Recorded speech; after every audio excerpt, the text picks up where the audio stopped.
Muy bien, ya está grabando. Les voy a copiar el link por si quieren tener ustedes ahí el material a la mano de lo que que vamos a utilizar el día de hoy. Ahí está, en el Colab. Ya empezó a grabar por fin aquí en Google Meet. Entonces, muy buenos días, bienvenidos entonces a la clase. Hoy hay un simulacro de evacuación, un simulacro distrital a las 10 de la mañana y en la noche también. Entonces ahí veremos si de pronto nos va a tocar interrumpir nuestra clase a las 10. ¿Listo?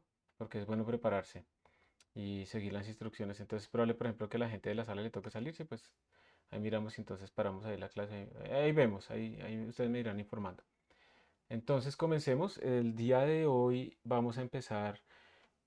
Digamos que hay dos cosas que nos faltan como para saber lo básico de C++ en este momento.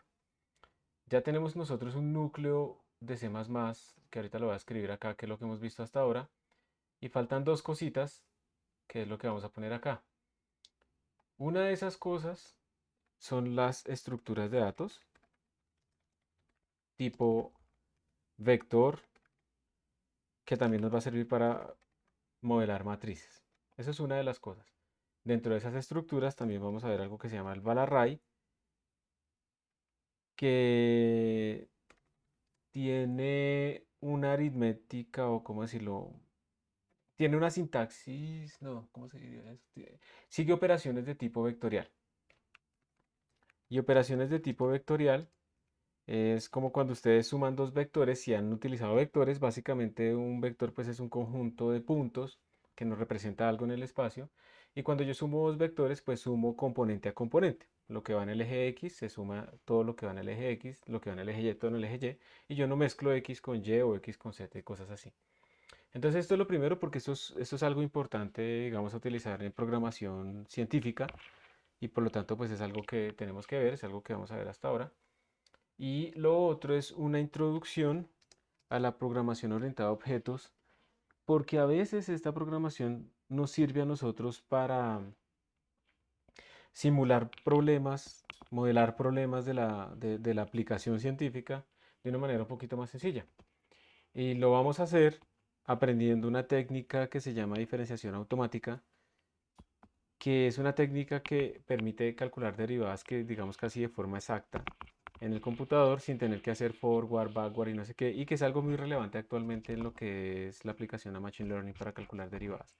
Entonces es algo nuevo que voy a introducir aquí y también después lo vamos a utilizar para modelar un sistema de partículas y cosas de ese estilo. Bueno, eso en cuanto a la programación. Entonces estas son las cosas que vamos a hacer en cuanto a la programación en C++. Obviamente C++ tiene muchas cosas más, muchísimas cosas más. Por detrás es un lenguaje gigante, pero pues no necesitamos aprendernos absolutamente todo lo del lenguaje para poder programar. Y ustedes saben el 80% de lo que es necesario para poder programar bien. Y lo que hemos visto hasta ahora pues son las variables, hemos visto los loops, estructuras de selección, hemos visto funciones y algo más de pronto. Creo que no hemos visto nada más, ¿no? Hasta ahí. ¿O hay algo más que se me pase?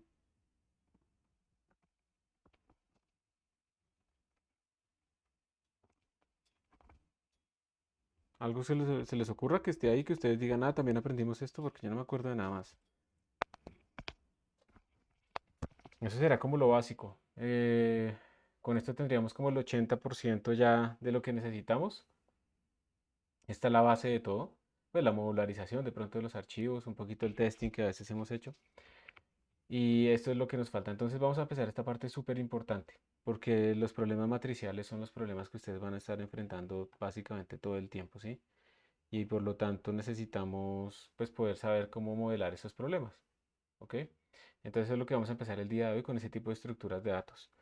Y ese tipo de estructuras de datos es una de las tantos tipos de estructuras de datos que tiene C++, porque pues en general existen muchísimas estructuras de datos en programación para diferentes problemas.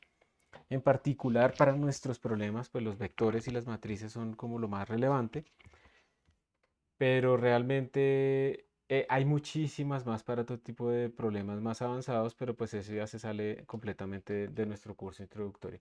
Entonces, ¿para qué nos sirven los arreglos? Pero antes pues pensemos que es un arreglo. Entonces aquí en LearnCpp, yo no sé si ustedes lo han seguido consultando este recurso, que se los di desde el inicio. Aquí les copio el link específicamente de esto, de los vectores, específicamente de esto, del std vector.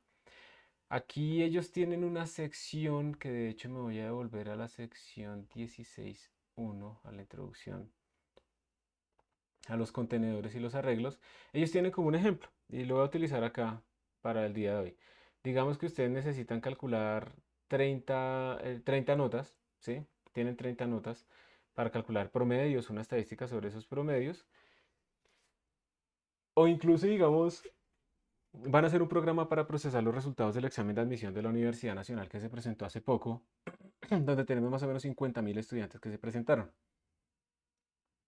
Entonces ustedes en este momento pues les tocará escribir como el score 1, el score 2, el score 3, el ta. Aquí será para 30 nomás y tendrán que seguir, ¿cierto? Hasta que llegan a 50.000. Y si quieren, por ejemplo, calcular el promedio, entonces les tocará coger y sumarlos a todos así manualmente hasta llegar a 50.000. Y luego dividir entre 50.000 o en este caso sobre 30. Incluso para 10 es ya muy engorroso hacer esto. Y entonces aquí, cuando uno ve estos problemas, uno dice, tiene que haber una manera más sencilla de hacer estas cosas, en la que yo pueda como agrupar estas variables en una estructura que las represente de forma más compacta. Entonces, ¿qué es lo que tenemos común nosotros acá? Tenemos común, digamos, saquemos qué representa este conjuntico acá de variables, qué es lo que las caracteriza. Entonces, en este conjunto podríamos decir, tenemos 30 variables, ¿cierto? Tenemos ese tamaño y todas tienen el mismo tipo de datos. Todas son int, son enteros. Entonces la pregunta es, ¿será que existe alguna estructura que me permita a mí escribir esto de forma más compacta, generar 30 variables de tipo entero en algo mucho más fácil de manipular? ¿Sí? Esa es como la pregunta y la respuesta pues es sí. Obviamente un lenguaje de programación debe permitir hacer ese tipo de cosas. Y pues son los vectores, los arreglos, una estructura de datos básicamente que cojan la memoria RAM, digamos que esta es la memoria RAM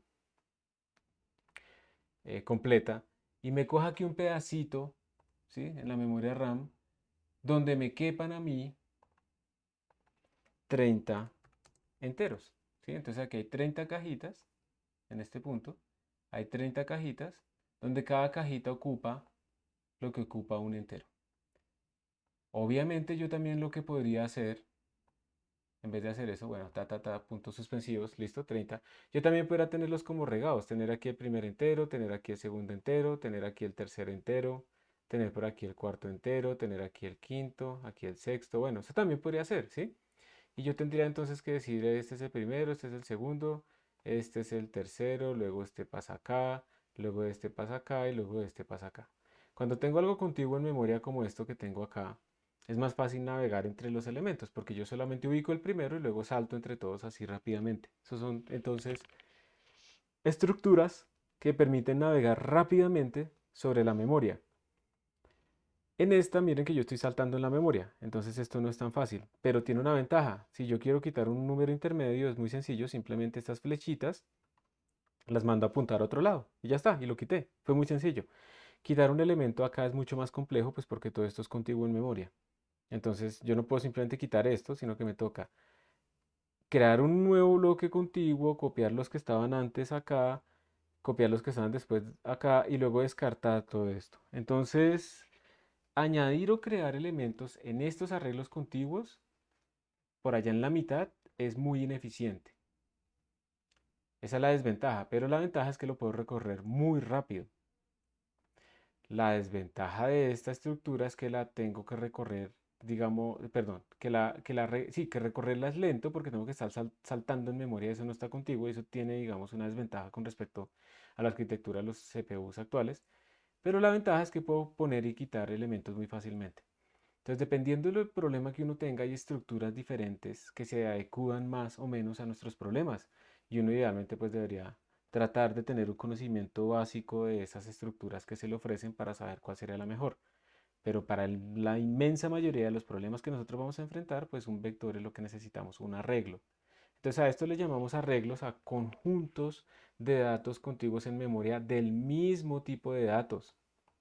son homogéneos. Si alguno de ustedes después aprende a programar en Python, entonces va a ver que hay unas cosas que se llaman listas. En C++ también tenemos listas, pero en Python también hay listas de tipos diferentes de datos. Entonces hay cajitas más chiquitas que otras, pero eso es súper lento. Es muy fácil de utilizar, pero es muy lento.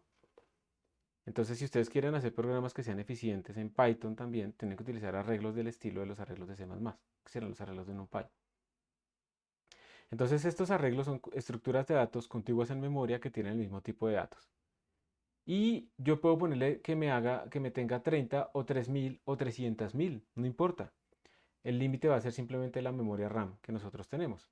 Entonces nuestra memoria RAM, y voy a hacer otra cajita por aquí abajo para volverla a representar. Entonces nuestra memoria RAM, digamos que es esta caja, tiene unos pedazos al inicio, que es donde estamos en el espacio de direcciones bajas, o sea, los índices para acceder a estas cajitas de acá son bajos, donde están guardados unos registros especiales, el sistema operativo y unas cosas como de mucha relevancia y privilegio.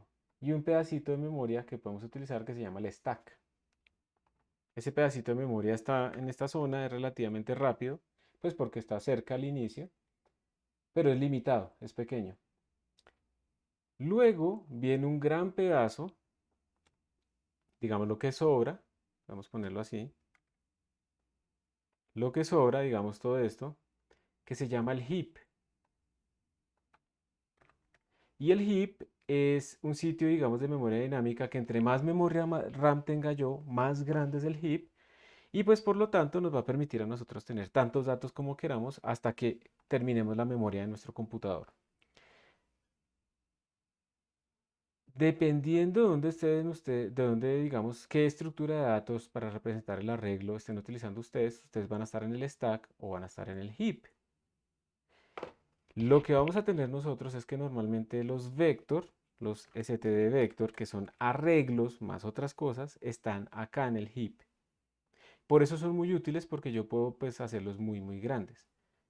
Acá, en esta zona, voy a tener a los std array, que también son arreglos, pero están en el stack, tienen tamaño fijo y no se lo puedo cambiar. A un vector sí le puedo cambiar el tamaño. Entonces tenemos esas dos diferencias entre el vector y el array. Ambos representan arreglos, o sea, bloques de memoria contiguos donde puedo meter n variables del mismo tipo. Ambos lo representan, pero están ubicados en sitios diferentes de la memoria. Entonces el array va a estar acá en el stack, va a ser de tamaño fijo y va a ser relativamente pequeño, pero si necesito cosas más grandes, pues mejor utilizar el vector para llenar toda mi memoria. Y también hay unos arreglos primitivos en C++ que si ustedes buscan en Google arreglos en C++, el 99% de los tutoriales son antiguos y les van a decir a ustedes pues técnicas antiguas. Entonces les van a decir, por ejemplo, que para declarar un arreglo de 30 variables escriban esto. Double data de 30, ¿sí? Esto lo van a encontrar. Bueno, pongámoslo con int, porque eso es lo que estamos haciendo ahorita. Entonces aquí tendría mis 30 enteros y esto es un arreglo, pero es un arreglo que al haberlo escrito de esta manera va a estar en el stack y va a estar finito. Si yo lo escribo más bien, de una manera más difícil, con punteros, int, asterisco, data, y luego me toca hacer data igual a new int y tan 30, eso se llama memoria dinámica, ¿sí? De esta manera yo estoy generando un arreglo que está en el heap con memoria dinámica, pero pues yo tengo que estar pidiendo y liberando memoria manualmente. Esto yo no se los voy a enseñar a profundidad. Esto a veces aparece en computación de alto desempeño, entonces lo voy a nombrar, pero no voy a entrar más en detalles. Y pues esto garantizaría que está aquí. Lo chévere del vector es que él se encarga de hacer todas estas cosas, el manejo de punteros y de memoria, se va a encargar de hacerlo todo él. ¿Sí? Acá. Entonces nosotros nos salvamos un poco de toda esa cosa de bajo nivel y el vector pues nos arregla la vida. Entonces básicamente para todo lo que vamos a hacer nosotros vamos a utilizar vectors. De vez en cuando el array, pero realmente todo lo deberían hacer ustedes con vectors. Entonces con el vector vamos a hacer el experimento ahorita. Vamos a bloquear nuestros computadores, vamos a pedir más memoria RAM de la que podemos pedir y vamos a ver qué va a suceder una cosa. Cuando ustedes piden más memoria RAM de lo que se puede hacer, ¿ustedes saben qué hace el computador cuando ustedes le piden más RAM de la que el computador tiene? Digamos que ustedes tienen, no sé, 8 GB de memoria RAM, abrieron varios navegadores, se metieron a ver TikTok, no sé qué, eso consume y consume memoria. y llega un momento en que se acaba la memoria. ¿Ustedes saben qué hace su computador en ese momento? Yo no puedo ver lo que escriben, entonces necesito de pronto que hablen si es posible. Eh, Empieza a almacenar el disco y se vuelve más lento. Muy bien, entonces él empieza a almacenar en el disco duro, entonces él dice voy a crear digamos que esto representa el disco duro, ¿ok? Esto representa el disco duro. Entonces él dice voy a tomar un sector de ese disco duro, ¿sí? Y voy a simular como si eso fuera memoria RAM adicional. Pero resulta que la memoria RAM es 100.000 a 1.000.000 de veces más rápida de acceso desde la CPU que el disco duro. Entonces uno empieza a sentir ahora sí el efecto. El procesador es súper rápido, pero los datos están llegando muy lento, ¿sí? Entonces porque tiene que ir al disco duro y luego tiene que ir al procesador y eso es una operación supremamente lenta. Y ahí entonces cuando ustedes sienten que se pone lento el computador. Y si ustedes tienen computadores viejitos que tienen apenas 4 GB de memoria RAM y ni siquiera tienen que ser viejitos. Yo he visto unos desgraciados vendedores cuyo nombre no voy a decir que todavía venden computadores de 4 GB de escritorio y de 4 GB. Eso es menos memoria que la que tienen los celulares normalmente, o la misma, un celular. Entonces dicen, y hay ingenieros fanáticos de Microsoft, pues porque no saben nada más, que dicen, sí, sí, ahí le corre, eso le sirve para Windows porque Windows 11 solo necesita 2 GB de memoria RAM, ¿cierto? Pero es que ustedes no prenden el computador y lo dejan ahí prendido y no hacen nada más para que les corra Windows. Ustedes necesitan abrir aplicaciones. Entonces simplemente con que abran un navegador, eso ya se les come 2 GB de memoria RAM. Y con que le pongan 5 pestañas, ya, eso ya está pidiendo de más. Y se les pone súper lento. Entonces, ¿qué hacen ustedes cuando se les pone súper lento? ¿Qué hacen normalmente?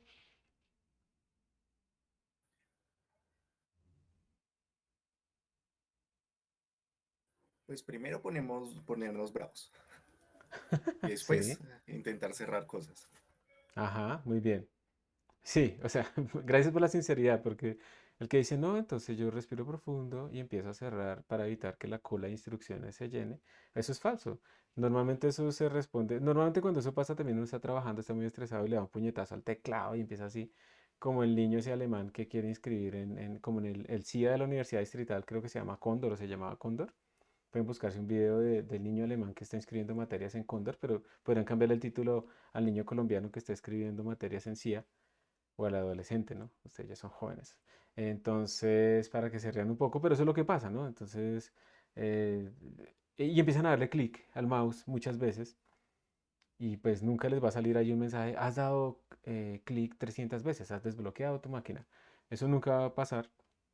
Ustedes lo que están haciendo es llenar de instrucciones extra y extra y extra. Es una cola de instrucciones que cada vez es más larga y pues eso no está arreglando de ninguna manera. Entonces hay que empezar a lo que tú dijiste, empezar a cerrar aplicaciones para tratar de poder mejorar este desempeño. Y por eso pues yo les recomiendo que si ustedes van a comprar un computador traten de tener mucha más, pues, de concentrarse en maximizar, pues obviamente todo, pero pues como uno tiene un presupuesto limitado, uno no puede maximizarlo todo, si no pues sería muy fácil todo, ¿cierto? Maximizar la memoria RAM es importante o que al menos la puedan actualizar después. Si tienen una máquina vieja, instalen memoria RAM, ustedes van a sentir la diferencia. ¿Sí? Luego instálenle, pues en realidad en general es complicado cambiar el procesador, pero entonces cambiar el disco duro a un disco duro de estado sólido también tiene un impacto, pero inicialmente la memoria RAM va a jugar un papel fundamental para que cuando tengan encendido el computador ustedes sientan que se mueve más rápido, ¿sí? Y yo tengo computadores viejos de uno de 2009 que le puse 16 GB de memoria RAM y funcionaba bastante bien. Claro, el procesador se le notaba la edad, solo tenía 2 cores y pues ahí se notaba, pero la RAM es como lo más crítico. Entonces, volviendo acá al tema, pues digamos que ya para aplicaciones de Big Data o algo así, pues hay estructuras extras mucho más eficientes, pero en general nosotros vamos a utilizar el vector para estarnos moviendo acá. Entonces recuerden de nuevo, repito, vector, std-array o estas cosas viejas nos están dando bloques de memoria donde caben n datos del mismo tipo de datos, no es heterogéneo, es homogéneo. Y al ser homogéneo, al ser el mismo tipo de datos, cada cajita mide lo mismo y por eso es rápido recorrerlo. Yo le digo, vaya al de índice 1000 y él rápidamente llega allá porque él sabe cuántos saltos debe pegarse. En una estructura de este estilo y que fuera heterogénea, pues va a ser muchísimo más complicado. Entonces son estructuras muy útiles La memoria RAM es unidimensional, pero que nos van a permitir incluso jugando con los índices representar arreglos bidimensionales. Aquí hay una preguntita de Juan Nicolás que dice, ¿autoval en el bucle for se puede usar para imprimir en cualquier caso los valores del array? Sí, pues no entiendo a cualquier caso te refieres, pero si lo que quieres es acceder a los valores de un array, sí. Una cosa útil y que está, digamos, que representa una de las ventajas de los array y de los vectors sobre los arreglos primitivos, es que los array también saben cuánto miden y tienen como otras funciones por ahí extras que nos permiten como fácilmente manipularlos. Un array es como un dump array, se le llama como un arreglo tonto, porque un array de estos primitivos es un arreglo tonto, porque estos array primitivos realmente, pues ellos no saben cuánto miden. Ellos son un bloque de memoria, saben dónde empiezan y ya está. Eso es todo. Ellos no saben cuánto miden. Los arreglos tipo std_array o std_vector nos permiten a nosotros preguntarles, oiga, ¿usted cuánto mide? Oiga, cambie su tamaño al vector. Oiga, resérveme tanta memoria, cosas de ese estilo. Porque pues aquí ya vamos a empezar a hacer manipulaciones de memoria. Y uno tiene que tratar de no estar pidiendo y pidiendo y pidiendo y después soltando y después pidiendo, sino que si yo sé que va a tener 1000 elementos, pues desde el principio reservo el tamaño de 1000 y no estoy pidiendo constantemente a mi vector que se esté cambiando de tamaño, porque esas operaciones en la memoria son lentas, esas operaciones de pedir y liberar. Y también el acceso pues debe ser un acceso apropiado. Entonces, pues digamos, esto es como la introducción básica de los arreglos y yo cómo haría, por ejemplo, para representar estas 30 variables con un array. Entonces yo simplemente tendría que escribir esto std array y le pongo acá entre estos corcheticos, este menor mayor, le pongo el tipo de datos que va a guardar, en este caso sería entero, y cuántos necesito, 30. Listo. Esta sería la forma. ¿Por qué esta cosa tan rara? Bueno, esto es una sintaxis que viene de algo que se llama las plantillas en C++, que está dentro de los videos que les estaba contando, que tenía que ver para hoy. Lo que sucede es que estos array pueden funcionar para enteros, para double, para float, para char, para lo que ustedes quieran. Entonces, como el tipo de datos es completamente genérico, pues son plantillas, realmente son contenedores plantillas. Y por lo tanto, pues tienen esta sintaxis. Entonces, esta es la manera de generar mis 30 datos ahí, pero ya tengo 30 datos. Y si lo pongo así, tengo 3000. Así de sencillo, ¿sí? De la misma manera, acá yo podría hacer esto, std vector int, porque es el tipo de datos que estamos guardando, pero como este puede tener cualquier tamaño, lo puedo hacer de dos maneras, miren. Una es decirle data y dejarlo así, y después escribir data.resize 30. Entonces al inicio no tiene tamaño y luego va a tener un tamaño 30. O la otra es que ustedes pueden ponerle desde el principio 30. Cualquiera de esas dos les sirve a ustedes para declarar esta cosa. Así. Entonces, esta es la forma de declarar tantas variables como querramos del mismo tipo de datos y con la garantía de que están contiguas en memoria, que es una garantía importantísima para tener alto desempeño en nuestras aplicaciones. Y con eso pues vamos a disminuir la cantidad de código, ¿sí? Y digamos que si yo tuviera un vector así de este estilo y quisiera calcular este promedio, pues esta función se vuelve un poco más sencilla. Esta función sería simplemente, eh, tengo una suma, digamos double suma igual a 0.0 y luego lo voy a poner aquí abajo, no sé si no, ahí no se va a alcanzar a ver, lo voy a poner aquí al frente. Entonces después simplemente podríamos hacer un for automático, for auto val en mis datos. Lo que hacemos simplemente sería suma más igual al valor que estoy extrayendo. Entonces recuerden que en este for automático él va a ir extrayendo cada uno de los elementos y los va guardando acá en este val y entonces y se le aplica esta operación. Y después simplemente haríamos average o como ustedes lo hayan llamado igual a esa suma sobre y podemos ponerle aquí el 30, podemos decirle data.size porque los vectores saben cuántos datos tienen. Y miren que este for que está acá no tiene por ningún lado el 30, no tiene por ningún lado el tamaño. Entonces si yo después voy y digo, no, es que ahora tengo 3000 datos. ¿Listo? va a funcionar igualito sin cambiarlo, porque digamos que el lenguaje se encarga de saber cuánto es que mide y toda esa cosa, ¿sí? Entonces eso es como la ventaja de escribirlo así, la ventaja de haber utilizado una estructura más avanzada que los arreglos primitivos. Y pues esto es porque estamos utilizando un for automático. Si yo por alguna razón quisiera utilizar los índices, pues también lo puedo hacer. Pero me tocaría, pues ahí sí explícitamente, por ejemplo, podría poner algo así. Int i igual 0, porque los índices empiezan desde 0, mientras i sea menor. Y aquí podrían ustedes, por ejemplo, poner que data.size, para no tener que poner el 30 explícitamente, más y hacen exactamente lo mismo, ¿sí? Pero entonces acá lo que harían sería suma, y voy a ponerlo acá, suma más, y aquí acceden por índice. Son Profe, una exactamente lo mismo. pregunta. Dale. El vector, entonces, como hoy utilizamos es int data sería el nombre del vector. Es decir, si yo cambio ese data y le pongo un vector, ¿también serviría? Sí, ese es el nombre del vector. Gracias por preguntarlo. Ese es el nombre Ok, del listo. vector, pero le puedes poner cualquier otro nombre, pero no le pongas vector porque pues estás reutilizando este nombre y de pronto hay una colisión. Ok, ok. Pero sí, muy bien, buena pregunta. Sí, tienes toda la razón. Entonces, lo podemos, digamos que, ¿cuál debería utilizar siempre? ¿Siempre el for auto, siempre el for en índices? No, es que eso no es de siempre, eso depende de la aplicación. Si ustedes tienen una tarea que no requiere los índices, pues lo hacen así, ¿sí? Con el automático. Pero si por alguna razón requieren los índices, por ejemplo, que aquí queremos sumar esto por el índice, pues ahí sí tendría que hacerlo con los índices. Entonces depende de la tarea, pero pues tenemos la versatilidad de poder utilizar esas dos posibilidades. Entonces, ese es el problema que están queriendo resolver estas estructuras de datos para nosotros, ¿sí? Queremos tener muchas variables del mismo tipo de datos contiguas en memoria, pues para poderlas procesar masivamente. Miren que cuando tenemos esto en un for, estamos haciendo la misma instrucción sobre múltiples datos.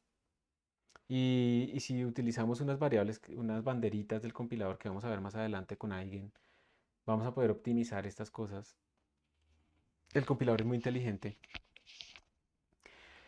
Y si le ponemos ciertas banderitas, va a coger nuestro código y lo va a hacer aún más rápido. Y eso es una magia porque ustedes van a ver que hay unos códigos, sobre todo cuando estemos manipulando así muchos datos, que se podrían estar demorando 10 segundos y cuando nosotros los compilamos optimizados, pasamos a que se mueren un segundo. Y ustedes dirán, pues 10 segundos no es de casi nada, pero aquí lo que importa no es ese valor del ejemplo, es el escalamiento. Pasamos a ganarnos un orden de magnitud. Entonces algo que se demoraba un día o se demoraba 10 días, ahora solo se demora un día. Y eso es lo importante. Estoy al mismo tiempo en un meeting de Zoom y me está saliendo esto ahí. Entonces, antes de que borre estas rayas, ¿hay alguna pregunta?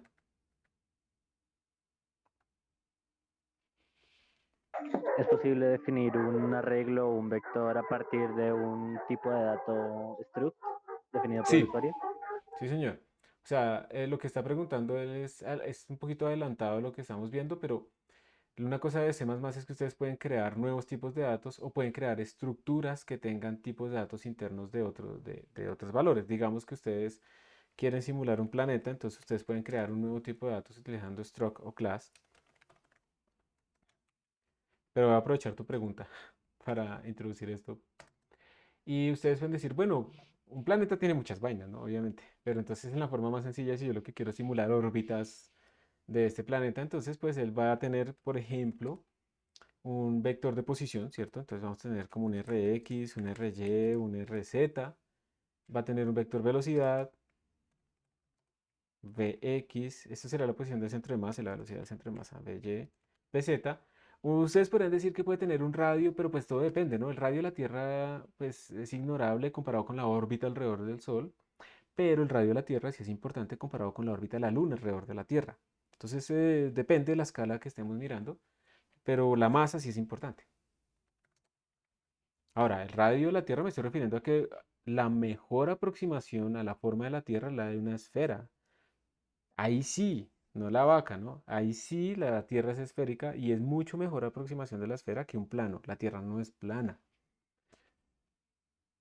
Hay evidencia científica al respecto, ¿listo? Entonces, esto sería la cosa. Y yo podría, por ejemplo, ponerle un nombre a este planeta. Entonces, yo podría tener aquí un std string. ¿Listo? Y le podemos poner también un nombre a nuestro planeta. Entonces, esto es como si hubiéramos creado un nuevo tipo de datos planeta. Yo podría poner planeta P1 y planeta P2.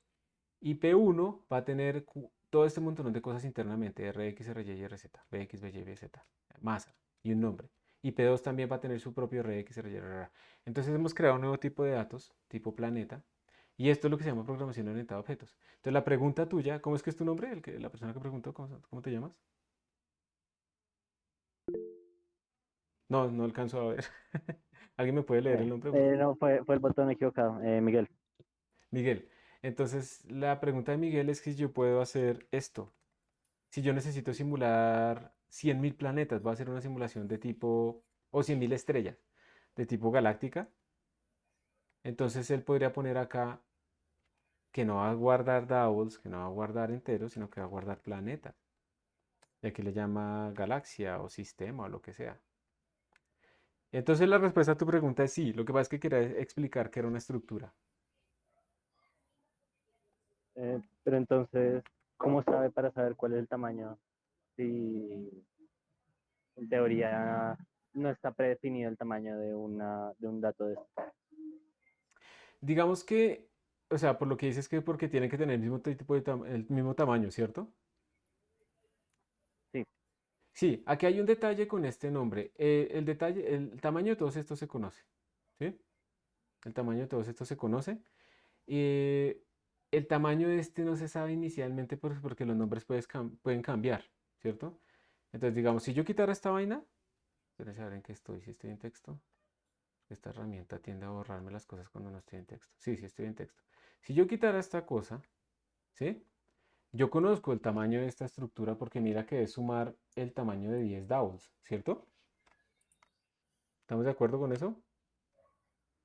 sí. Entonces él va a guardar 10.000 planetas donde cada planeta se come el tamaño de 10 doubles. Y ya, eso está. Pero si yo le pongo esto, pues es un poquito más complicado. Yo no sé exactamente cómo hará, pero él como que reserva un tamaño, digamos, razonable para esta cadena. Y si en algún momento tú estás, no sé, le pones a la galaxia, extraes el elemento, ¿sí? Bueno, le puse uno de más. Y le pones ahí un nombre muy largo, lo que sea. ¿Listo? Entonces, claramente, pues el tamaño de esta cosa no es el mismo para todos los planetas y entonces él va a hacer un redimensionamiento, ¿sí? Pero pues eso lo va a hacer automáticamente. Pero en general, cuando uno hace ese tipo de cosas, pues idealmente si lo va a meter en un vector, pues uno debe poner como tamaños aquí que sean constantes y con eso pues ya se puede manipular sin hacer redimensionamientos implícitos en ningún momento. Yo lo que sugeriría en ese caso, si no quiere tener nombre, será crear otro arreglo que va a guardar cadenas, que son los nombres, ¿sí? Y que va a tener el mismo tamaño. Y los guardo aparte para que si ocurren esas vainas, pues ocurren solamente una vez cuando yo cambie los nombres. Pero como tal, los planetas todos tienen un tamaño fijo.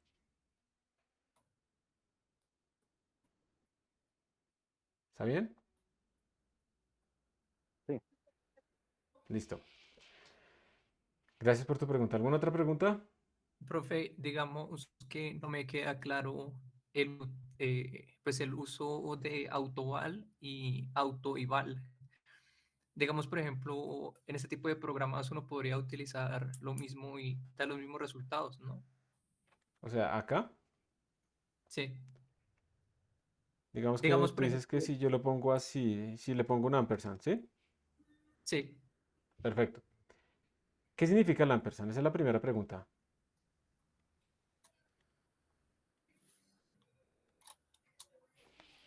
Referencia, Referencia. ¿Qué significa referencia? ¿Qué le puedo hacer a la variable? que la puede ir cambiando según se cambie el valor. Exacto. Muy bien. Entonces, cuando yo le pongo este ampersand, quiere decir que estoy extrayendo no una copia, aquí yo estoy copiando el valor de lo que tengo en cada elemento de data a una variable val. El auto le está diciendo es, mire, usted mismo deduzca cuál es el tipo de datos. Entonces, en este caso, data está guardando enteros. Entonces él va a decir, el compilador va a decir, ah, entonces este man es entero. Pero si después me mandan a mí un vector de Davos, si esto lo cambia a Davos, o a planetas, entonces él va a decir auto ahora vale planeta o vale Davos o lo que sea. Eso es lo que significa el auto, ¿sí? Deduzca automáticamente el tipo de datos que está barriendo a partir de la información que tenga data. Eso es lo que significa. Pero yo estoy creando copias, entonces él me extrae acá. Y si yo, por ejemplo, aquí en este for pusiera otra instrucción como esto que voy a escribir acá, como val igual a val por 2, y si esto lo copio abajo, vamos a copiarlo así idéntico. Pregunta para ustedes, ¿hay diferencia o no hay diferencia?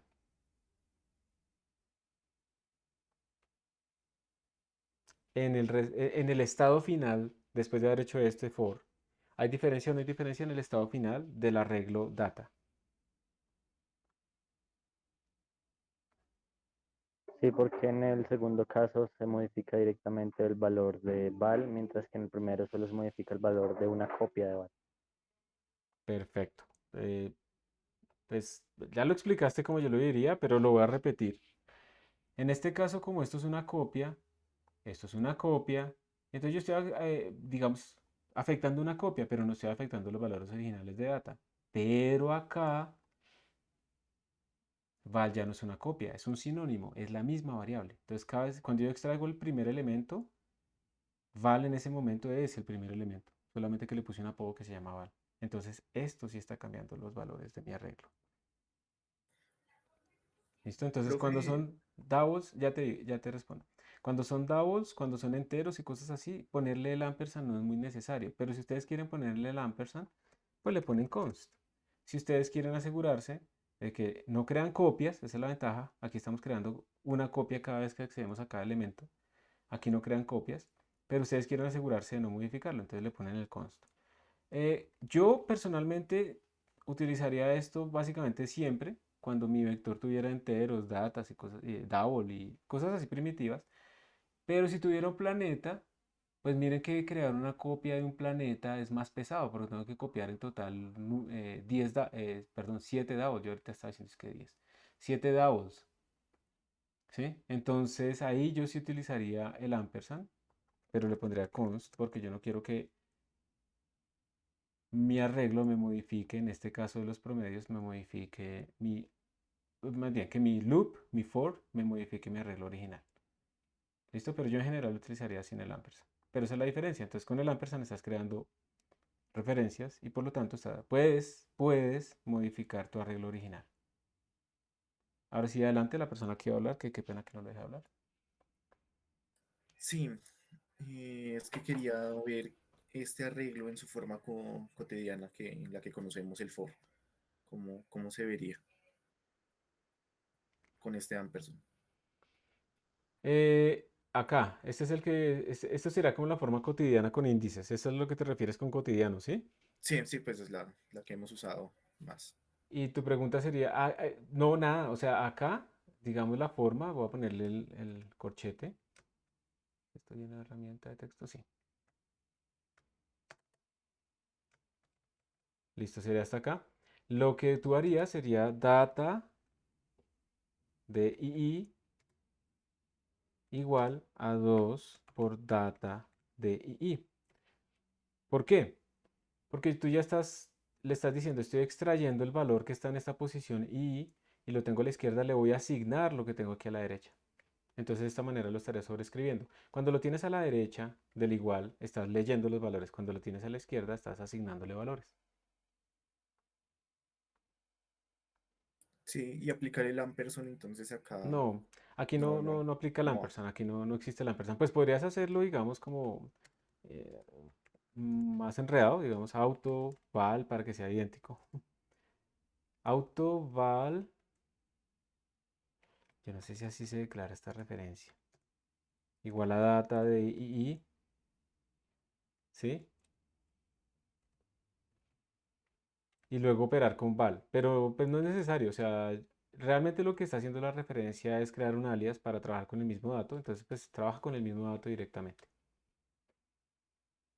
Ok, vale.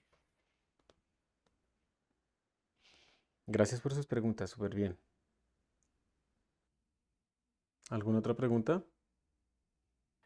Sí, en ese ejercicio, en el primer ejemplo que aparece en el link que estamos utilizando hoy, utiliza pues una aplicación así del vector y el array. Entonces, pues lo que hace en el programa es imprimir los datos, o sea, imprimir en la función main pues, los datos que se asignan, pero solo se asigna valores, o sea, unos cuantos valores, y sin embargo, pues dice que pues utiliza pues autoval para que imprima todos. Entonces pues yo lo puse pues en el compilador, y entonces aparece unos números todos extraños.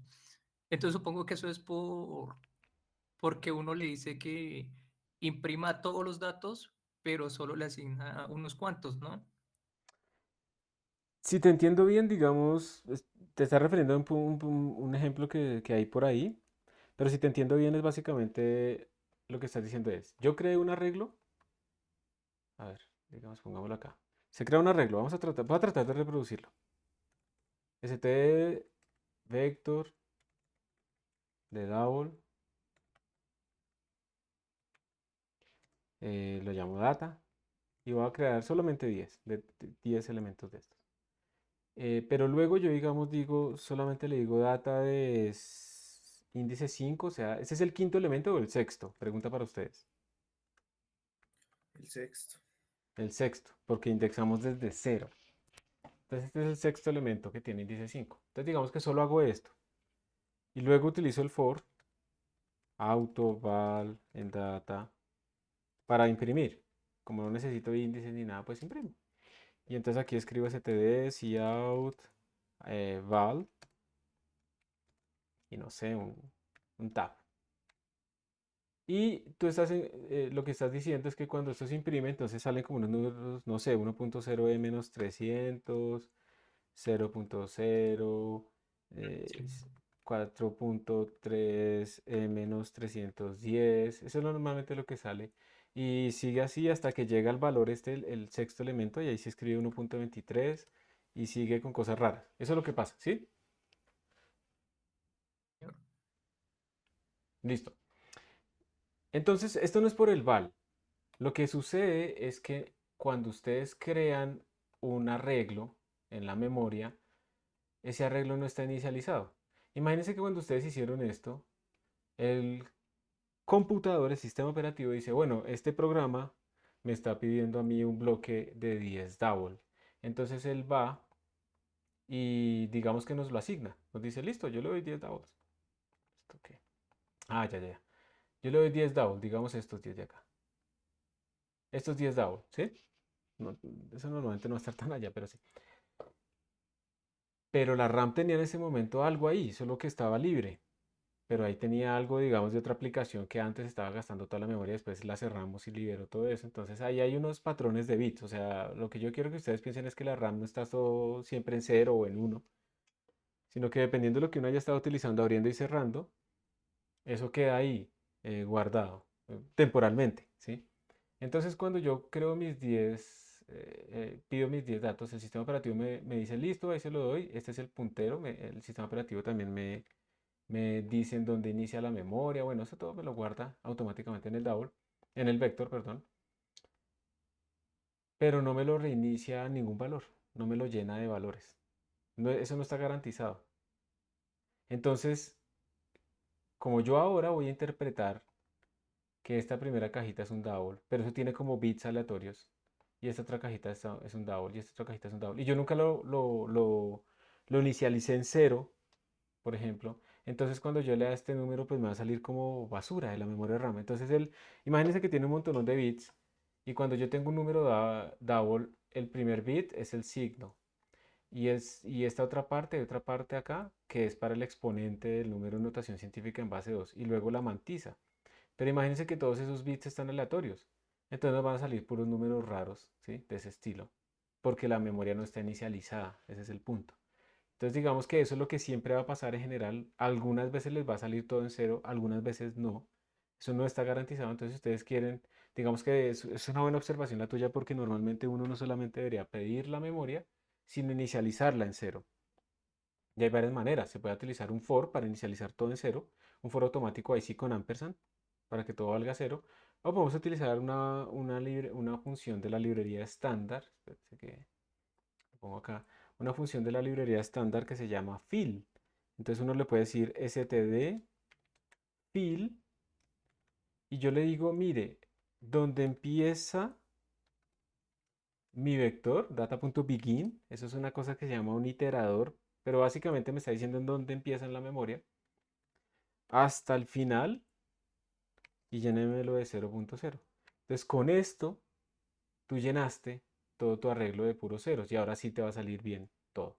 O la otra pues es hacer un for, pero pues el for ahora sí necesitamos que sea con una referencia, ¿cierto? Porque ahora sí quiero modificar cada uno de esos valores. Entonces para cada uno de los valores sin data voy a decirle val igual a 0.0. Cualquiera de los dos son equivalentes, pero me están seteando todo en cero como para poder arrancar. En C++, en programación en general, es una buena costumbre que ustedes no solamente pidan un recurso, sino que también lo inicialicen. Le pongan un valor inicial relevante, normal, lógico, razonable. Entonces, ¿eso responde a tu pregunta? Sí, profe, gracias. Con gusto. Profe, una cosita, estos corchetes, bueno, estos paréntesis, disculpe, de data begin y data end, eh, ¿por qué van? O sea, no se les puede agregar algo adentro de los paréntesis o qué pasa ahí. Espera un momentico. Estaba preguntando una cosa ya de ingeniero.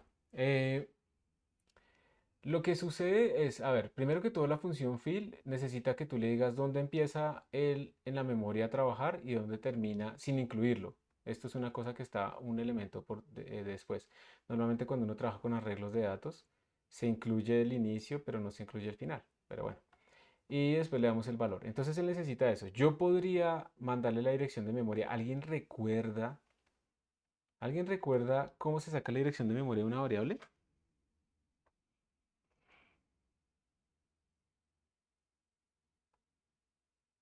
Asterisco variable. Casi, casi, pero no, el asterisco tiene que ver con eso, pero es con el ampersand. Para sacar la dirección de memoria, el asterisco tiene que ver con los punteros. Entonces yo podría decirle, mire, hasta data de cero, ahí es donde empieza mi dirección de memoria, y vaya hasta data, y aquí tendría que ponerle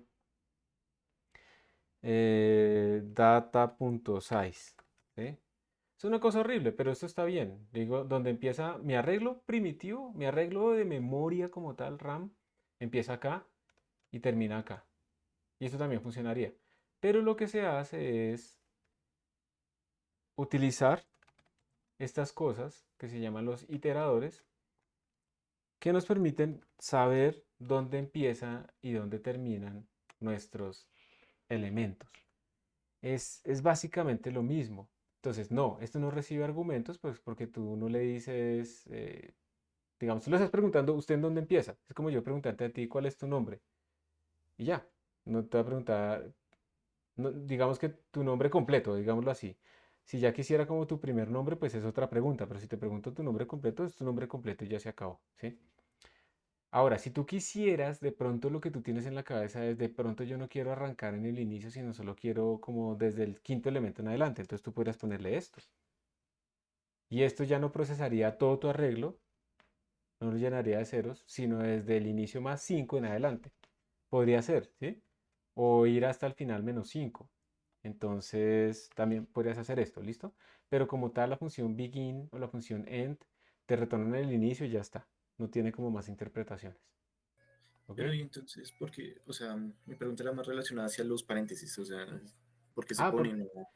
es que son funciones. Digamos que si tú lo pones así, tú estarías diciendo, ¿qué diferencia hay entre ponerle paréntesis o no? Cuando ustedes ponen paréntesis, ¿eso les recuerda una variable o una función? No, una función Una que función. va a tomar Exacto. un cierto valor. No, no, no todas las funciones tienen que tomar valores. Ok. las funciones pueden tener como argumento void y no toman ningún argumento, pero te retornan algo. Entonces, esta función no toma argumentos, no necesita argumentos, pero internamente va y calcula en dónde es que empieza el arreglo y me retorna esa vaina. Entonces, pues de pronto era eso, ¿no? Sí hay funciones que no reciben nada. Por ejemplo, al principio cuando empezamos a programar la función main no recibía nada. Entonces no recibe nada. ¿Listo? Ok, vale. Vale, profe, gracias. Listo. Entonces se puede hacer así. Hay muchos más argumentos de la librería estándar. Y pues esta es la idea. Entonces, recuerden que digamos, esta es la introducción a los arreglos. La introducción entonces es, queremos poder tener una manera de crear masivamente datos del mismo tipo de datos y queremos, precisamente con los arreglos, tener la garantía de que estos datos son contiguos en memoria. ¿Ok? Profe, y otra cosita, con array sería exactamente la misma estructura para inicializar todos los datos en cero y no tengamos datos Sí, aleatorios al imprimir. muy bien. Es exactamente la misma forma. Así, Digamos que el array y el vector se comportan idénticos en esta interfaz superior. ¿Cuál es la única diferencia? Que yo no le puedo decir al array que se cambie de tamaño. Y además tiene un tamaño finito. Digamos que el stack es una vaina limitada en los computadores y eso lo vamos a ver en la siguiente clase. No, de hecho ustedes lo van a explorar en un ejercicio que les voy a dejar. Creo que el tamaño máximo en un array es como de 8000 elementos. Si ustedes llegan y le ponen, no sé, 10.000, les va a salir segmentation fault o un error de memoria. Les va a decir, no, el stack no me permite tener más datos. Entonces, eso es. En cambio, con un vector, el tamaño máximo, pues depende de la memoria RAM. Si estoy en un computador con 16 GB de memoria RAM, entonces va a tener muchísimos elementos hasta que ya lo acabo. ¿Sí? Entonces, con esto podemos mirar, hay una gran diferencia entre los tamaños. Pero en cuanto a la operación de los array, al acceso a los elementos, a llenarlos y todo eso, nada, toda esa vaina se comporta exactamente idéntico y eso es muy útil, ¿sí? Porque pues, es como si la interfaz cambiara. No como cambiara, perdón. con la misma función estándar field y todo. Exactamente, exactamente. Cada uno de ellos tiene implementado el begin, el end y además, pues estas funciones para que les funcione a ustedes deben incluir el algoritmo, para que les funcione array tienen que incluir array, para que les funcione vector tienen que incluir vector. Estas funciones también son genéricas, en el sentido en que son como plantillas y entonces también funcionan sobre cualquier cosa y por eso funcionan sobre array. ¿Qué es lo que espera esta función? Esta función espera que uno le mande un inicio que se represente por un iterador o por un puntero y un final. Que eso fue con un data que era vector o que era array, da igual. Y uno puede crear otras estructuras que también se comporten igual. Uno incluso aquí le puede mandar otras estructuras que son muy útiles, pero que no vamos a ver todavía, como los mapas, que son los diccionarios. También va a funcionar idéntico.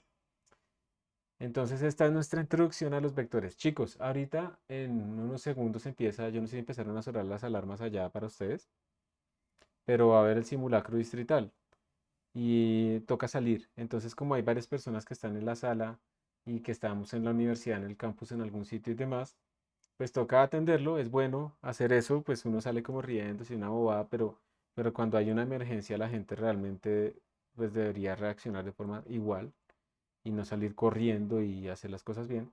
Entonces, pues hay que participar ahí, entonces nos toca terminar la clase en este punto, ¿listo? Profe, una pequeña pregunta antes de que termine la función. ¿Estos vectores deben estar siempre dentro de la función main o depende del tipo de No, ejercicio? depende, tú lo puedes crear dentro de otra función, lo puedes crear cuantos quieras, o sea, eso ya depende de tu programación, depende de tu problema, realmente. Entonces, sí, no, eso nada tiene que estar dentro de la función main. De hecho, la función main puede estar vacía y solo llamar a otra función que hace absolutamente todo. Y allá se crean los vectores, se destruyen los vectores, todo eso. Vale, gracias. Listo. Uy, profe, disculpe, le puedo hacer una última pregunta antes Sí, de dale. salirnos. Eh, Usted había mencionado que estas funciones estándar como fill o como begin son templates, ¿no? Pero ¿sí? usted en el video nos había mencionado que los templates no podían tener un encabezado o una lista de implementaciones por lo mismo que... Ahí se me pierda cómo fue su explicación. Entonces, ¿por qué esto sí se puede implementar en una librería y no en una función de encabezados? Cuando tú incluyes, digamos, algoritmo, ahí vienen todas esas declaraciones y pues es que el compilador tiene como o sea, sí se puede, pero es mucho más complicado que lo que hemos visto de modularización. Sí, te la voy a responder así. Para la forma en la que hemos Ok, modularizado, no eh, sirve. no, tocaría poner todo en el punto H, incluida la implementación de la Ah, template. Pero, ok, pero es por la forma en que lo estamos haciendo y para mantenerlo sencillo. Pero sí existe una manera en la que uno puede compilar encabezados. Entonces, cuando tú incluyes el algoritmo, él trae las declaraciones solamente, pero el compilador es inteligente y también enlaza con las implementaciones. ¿Ok? ok, vale, vale, profe, muchas gracias. Con gusto. Y pues miren que hay un montón de algoritmos que podemos utilizar. Entonces, bueno, dejamos acá. Les voy a dejar un ejercicio como para que ustedes empiecen a explorar un par de cositas también de los arreglos y continuamos con la siguiente clase. Entonces voy a parar la grabación. Esta fue la pregunta de Juan Nicolás y nos vemos entonces en la siguiente clase. Porque pues no sabemos a qué hora se va a volver ni nada de eso. Entonces mejor dejar así. Que estén muy bien. Gracias, profe. A ustedes. Chao.